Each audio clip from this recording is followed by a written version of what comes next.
What should I do? There weren't many words.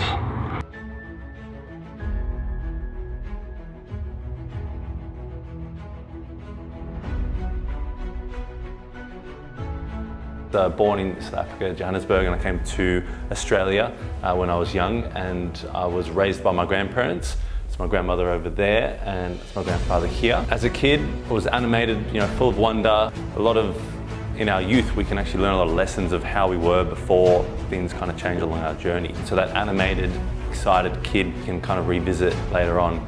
And so that's some of the values and principles that my grandparents shared with me. I found in my life any time that I was kind of contracting or compressing down who I am, that's when things kind of went wrong. And then when I was actually more expansive and creative and getting out there and bringing light into my life, fearless without mistakes, heading forward, that's when I was able to have more fun, play and learn a lot more and move a lot more forward in my life. The use for it in our businesses, the use for it with what we're wanting to create is to give us some of that time freedom back.